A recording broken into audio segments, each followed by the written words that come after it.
A client and friend gave me a gift of a book called, I don't know if I have it upside down. I do. My Warren Buffett Bible is the name of the book. And I was reading, let me read you a couple of quotes from it. On one page it says, "It is more important to say no to an opportunity than say yes."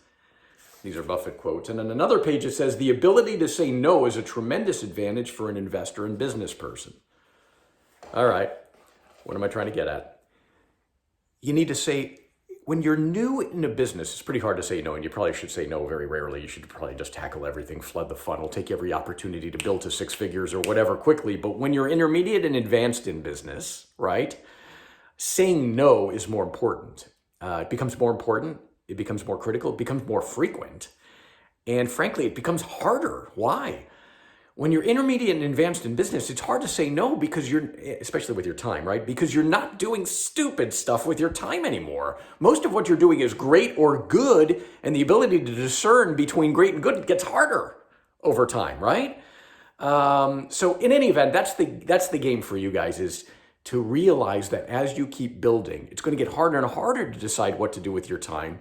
You have to be a little more, I don't know, willing to say no at times for the following reason. Here's where I'm going with this one. You need time to think, to breathe, and to lever. And I know I've said this in other videos before, and I've even said this on coaching calls, and I rush through it. Whenever I say you need time to breathe and think and lever, everybody nods, everybody says yeah. But lately I've been making some clients write it down and slow down on this and think this one through. So let's do this. Ready? You need time to think, breathe, and lever. Let's talk about those three. Number one, to think. Thinking time.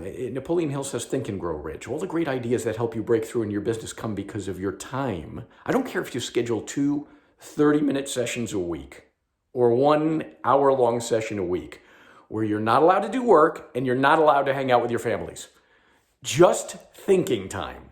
Grab a journal, grab a pad. I got one over here. Grab your journal, grab your pad and just get imaginative, get creative, because it's those, and sometimes you have thinking time sessions that lead nowhere and bear no fruit, but those sessions usually create the ideas that break through in business. Okay, let's go to number 2. You need time to think and breathe.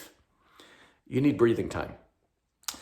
Because I've been shortening my own work calendar, not only for myself as a personal choice, but even to be a better example for my clients, I have time to breathe. So what's interesting about this? I have time now to catch up with some long-term relationships that I haven't been in touch with. I used to be the CEO of a database marketing company, and an old client reached out and said, let's get back in touch. It's been a while. And I did a Zoom call on a weekend, which I would normally not do, to catch up with this guy just socially, because I was breathing and relaxed, if you know what I mean. And is it any surprise he was bringing up business ideas and asking me to become an equity partner in a business and maybe even inviting me to participate in a company, whatever. Now, I don't know if that's going to be an idea I pursue or not days later here, but I do know this. I wouldn't have time to vet these opportunities if I didn't breathe. Are you with me? When you're relaxed, you can build relationships and hear opportunities. You can see them and identify them. When you're busy, you can't even catch opportunities if they hit you in the face. Time to breathe, time to think, and time to lever. It takes time to hire and delegate, but then when you hire and delegate, it buys you back even more time. It's a virtuous cycle as opposed to a vicious cycle. You need time to delegate, at least to kick off the process, and then you need delegation to create time. Is this making any sense? So here's the punchline for you guys here today. As you be more willing to say no to things, to be super protective of your time and guarded with your time and your opportunities, if that makes sense. Hope it's helpful.